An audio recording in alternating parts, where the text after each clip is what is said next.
नचिकेता की प्रशंसा करके और आगे इन श्रेय और प्रेय दोनों मार्गों की विवेचना, दोनों की स्थिति, दोनों की वास्तविकता को यमाचार्य कह रहे हैं।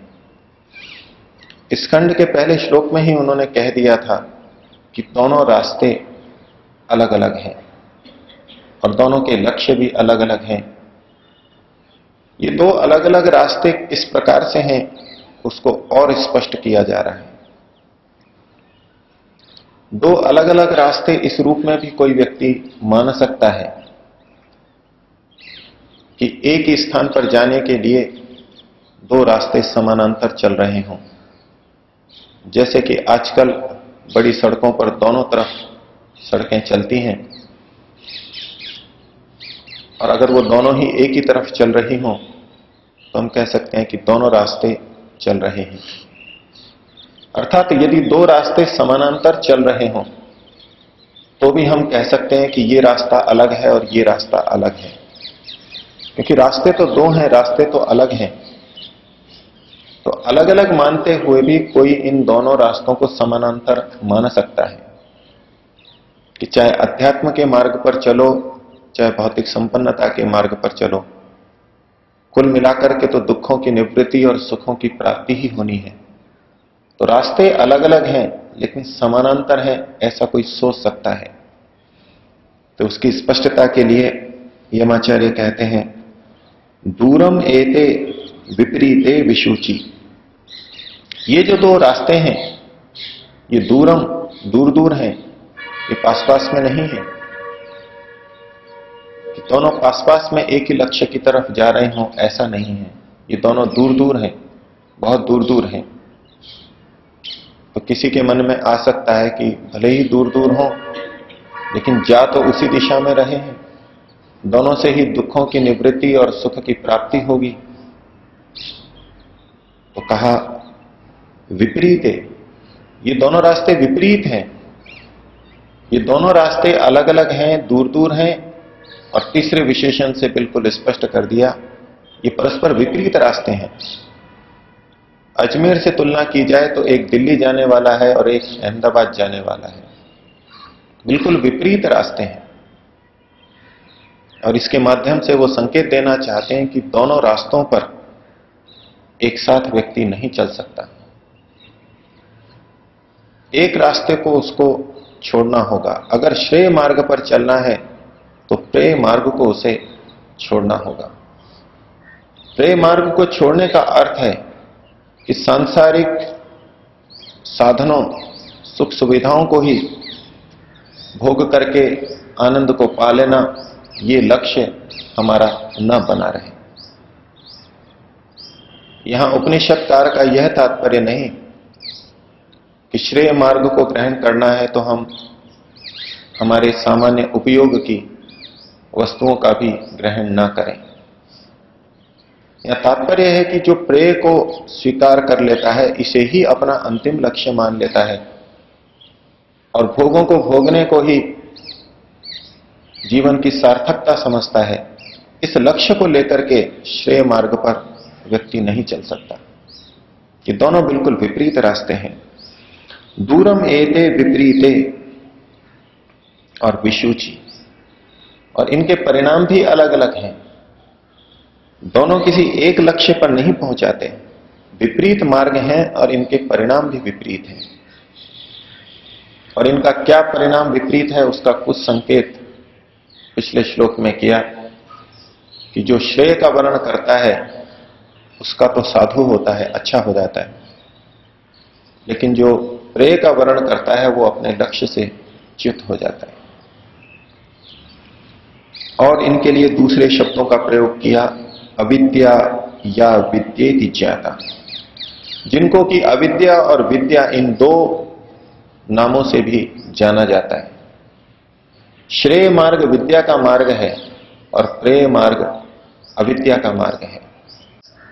प्रेय मार्ग पर चलने वाला भी अपने को बहुत बुद्धिमान समझता है, वे बड़े बड़े अनुसंधान भी करते हैं, समाज में बहुत सी व्यवस्थाएं भी करते हैं, तरह तरह की सुविधाएं जुटाते हैं, बड़े आश्चर्यजनक उपकरण उपकरण हमें प्रदान करते हैं, उस सबको देख करके सभी चमत्कृत भी होते हैं और ये लगता है कि ये कितनी बड़ी ऊंची विद्या है। लेकिन जिस दृष्टि से उपनिषदकार कहना चाह रहे हैं, मुक्ति प्राप्ति की दृष्टि से, तो कह रहे हैं कि ये तो अविद्या का रास्ता है, प्रेय मार्ग तो अविद्या है और श्रेय मार्ग ही विद्या है। कारण यह है कि वहां जो चीज प्राप्त नहीं हो सकती उसको प्राप्त करने का प्रयास चल रहा है। लोग उदाहरण देते हैं कि जिस प्रकार भैंस का बच्चा मां के स्तन पर दूध पीने न जाकर के आगे की तरफ चला जाए, उसके गले के पास चला जाए और वहां दूध की आशा करने लगे, कुछ ऐसी ही बात प्रेय और श्रेय मार्ग में है कि जिस आनंद को आत्मा पाना चाहता है, वो आनंद जहां मिल सकता है परमात्मा के पास, उसको छोड़ करके वो प्रकृति की तरफ चला जाता है जहां की वो आनंद मिल ही नहीं सकता। तो अविद्या या विद्या इति ज्ञाता, तो ये प्रेय मार्ग अविद्या है और श्रेय मार्ग विद्या है। और नचिकेता को कह रहे हैं कि मैं अब तेरे से संतुष्ट हूं कि विद्या अभीप्सिनम नचिकेतसम मन्ये, हे नचिकेता तुझको मैं अब ये मानता हूं कि तू विद्या को चाहने वाला है, अर्थात श्रेय को चाहने वाला है, श्रेय मार्ग को चाहने वाला है। नत्वा कामा बहवो अलोलुपंत, तुझे ये बहुत सारी कामनाएं आकर्षित नहीं कर सके, तुझको अपनी ओर खींच नहीं सकी, इसलिए मेरे को यह निश्चय हुआ कि तू विद्या अर्थात श्रेय मार्ग को चाहने वाला है। अब उसको और उपदेश संसार की वास्तविक स्थिति बता रहे हैं कि श्रेय मार्ग पर चलने वाला अपने को बहुत बुद्धिमान समझ सकता है, समझता है। श्रेय मार्ग पर चलने वाला भी अपने आप को बहुत बुद्धिमान समझता है। वस्तुतः जो भी व्यक्ति जिस ढंग से चल रहा है वो सोच समझ करके ही चलता है, अपने आप में वो सोच समझ करके ही निर्णय लेता है। जितनी उसकी जानकारी, जितनी उसकी बुद्धि होती है, उसके अनुसार वो अच्छा ही निर्णय लेने का प्रयास करता है। ऐसा तो कोई भी मनुष्य नहीं होगा जो गलत चीज का गलत मानते हुए उसका निर्णय ले। कुल मिला के वो उसको अच्छा ही मानता है, इसलिए उसका निर्णय करता है। और इस दृष्टि से हर व्यक्ति अपने आप को बुद्धिमान समझता है। सामान्य जनता में ये बात सुनी जाएगी, सुनी जाती है कि व्यक्ति अपनी स्मृति की बात तो कहेगा कि मुझे याद नहीं रहता, ये कह सकता है। अनेक लोग कहते हैं कि भाई मैं भूल जाता हूं, मेरे को याद नहीं रहता। अपनी स्मृति रहितता की, विस्मृति की बात तो स्वीकार करते हैं और उसमें किसी को हिचक भी नहीं होती। लेकिन कोई व्यक्ति इस रूप में नहीं कहता कि मैं समझदार नहीं हूं। जो याद नहीं रख पाता वो भी ऐसा नहीं कहता कि मैं बेवकूफ हूं, मैं समझदार नहीं हूं। अपनी समझदारी की कमी कोई नहीं बताता। सब अपने को समझदार ही समझते हैं, क्योंकि अपनी अपनी दृष्टि से सब विचार करके ही निर्णय लेते हैं। और इस मनुष्य को इस नाम से पुकारा ही इसलिए जाता है कि ये मनन कर सकता है, ये मनन करता है। हर मनुष्य मनन करता है और अपनी दृष्टि से ठीक ही मनन करता है। तो यमाचार्य नचिकेता को कहना चाह रहे हैं कि संसार का हर व्यक्ति अपने को बुद्धिमान ही समझता है, लेकिन अपने को बुद्धिमान समझने मात्र से वो व्यक्ति बुद्धिमान नहीं हो जाता। वास्तव में कौन मूर्ख है और कौन बुद्धिमान है, वो अलग एक बात होती है। तो 5वें श्लोक में कहा, अविद्यायाम अंतरे वर्तमानाः, जो व्यक्ति अविद्या के अंदर वर्तमान है, अर्थात जो प्रेय मार्ग पर चल रहे हैं, पिछले श्लोक में उन्होंने प्रेय मार्ग के लिए अविद्या शब्द प्रयोग किया गया। तो जो प्रेय मार्ग पर चल रहे हैं, अविद्यायाम अंतरे वर्तमाना, प्रेय मार्ग को ही जिन्होंने उचित समझा है, ऐसे लोग स्वयं धीरा पंडितम मन्यमाना, और स्वयं को धीर भी पंडित मानने वाले, अपने को बिल्कुल समझदार मानते हैं। इसके विपरीत श्रेय मार्ग पर चलने वालों को वो मूर्ख मानते हैं। यदि कोई तपस्या करे, यदि कोई संयम की बात करे, तो कहेंगे ये मूर्ख है। उनकी दृष्टि में ये मूर्ख है। और जब हम दूसरे को मूर्ख कहते हैं तो अपने को बुद्धिमान निश्चित रूप से समझते हैं। अपने को बुद्धिमान समझते हुए ही हम दूसरे को मूर्ख कहते हैं। तो ये व्यक्ति जो प्रेय मार्ग पर चल रहा है, स्वयं को धीर और पंडित मान रहा है, लेकिन उसकी वास्तविकता क्या है?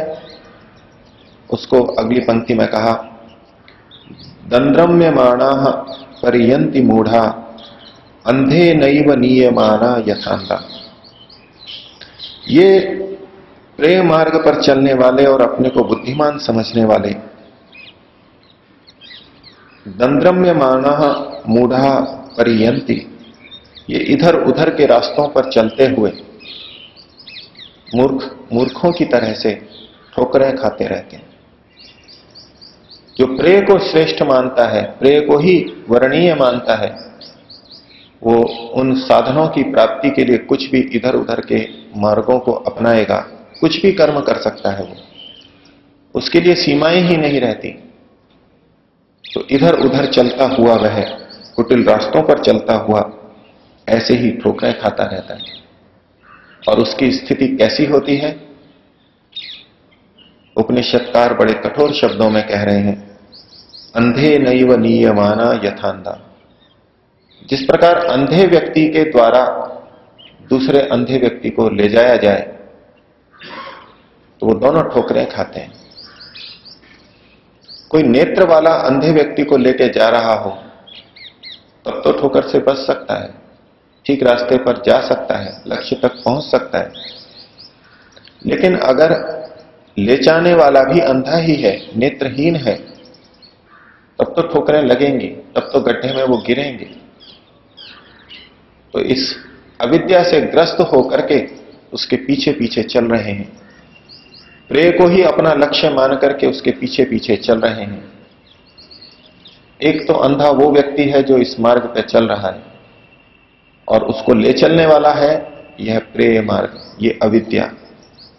अविद्या भी अंधेपन के लिए कही गई और वो व्यक्ति भी अंधेपन से युक्त कहा गया। अर्थात अविद्या से युक्त होकर के अविद्या के अनुसार अगर हम चलते रहे तो इसी प्रकार से ठोकरें खाते रहेंगे, गिरते पड़ते रहेंगे। तो यमाचार्य की दृष्टि तो बिल्कुल स्पष्ट है, और नचिकेता को भी वो बिल्कुल स्पष्ट दो फाड़ उत्तर देना चाह रहे हैं, बिल्कुल निश्चित एक किनारे पर उसको पहुंचाना चाह रहे हैं। दो नावों की सवारी ना करके एक तरफ एक नाव की सवारी हम करें, उसके लिए इतने स्पष्ट शब्दों में कहा। और आगे कहते हैं कि जो प्रेय मार्ग पर चलता है वो कैसा सोचता है, उसकी क्या स्थिति होती है।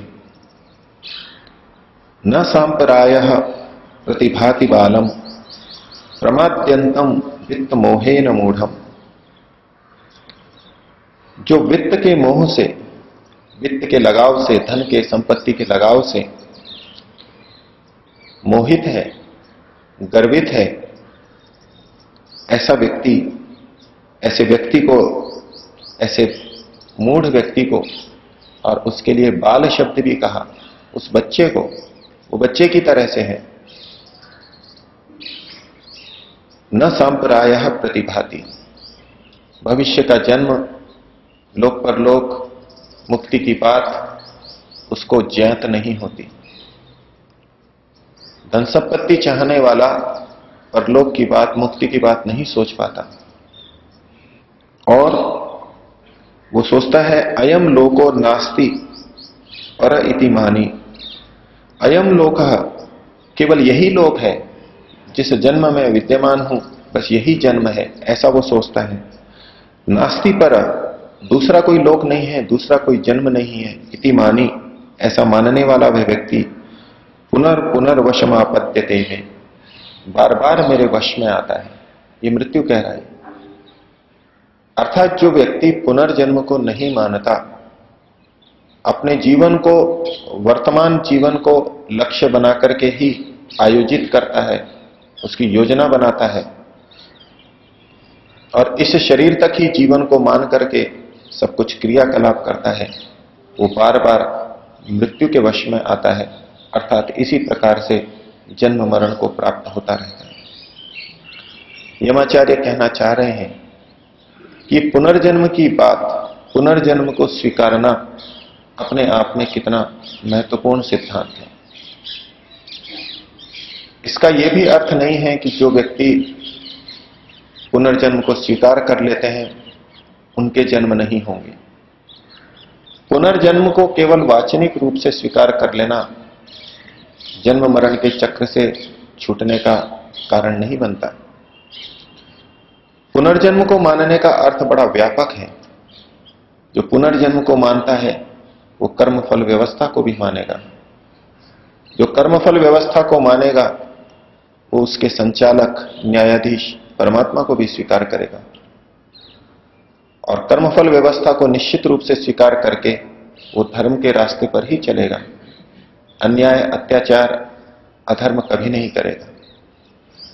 ये पुनर्जन्म की बात बहुत छोटी लेकिन बहुत बड़ी है कि जो पुनर्जन्म को स्वीकार कर लेता है उसका फिर जन्म नहीं होता, वो जन्म मरण के चक्र से छूट जाता है।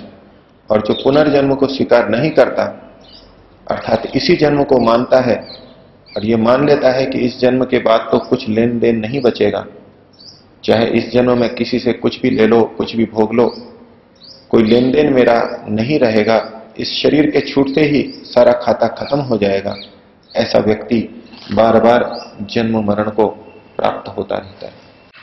यमाचार्य ने नचिकेता को और भी बहुत सारा उपदेश दिया है, उसको हम आगे धीरे धीरे देखेंगे।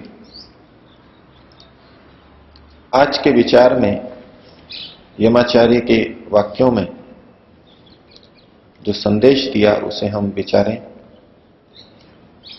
कहीं हम भी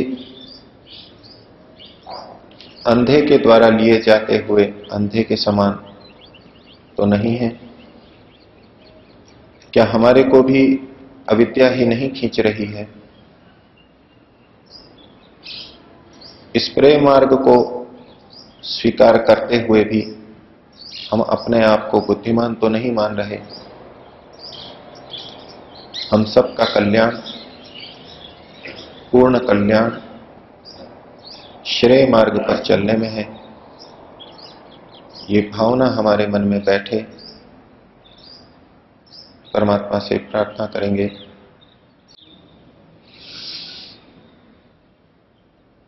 ओ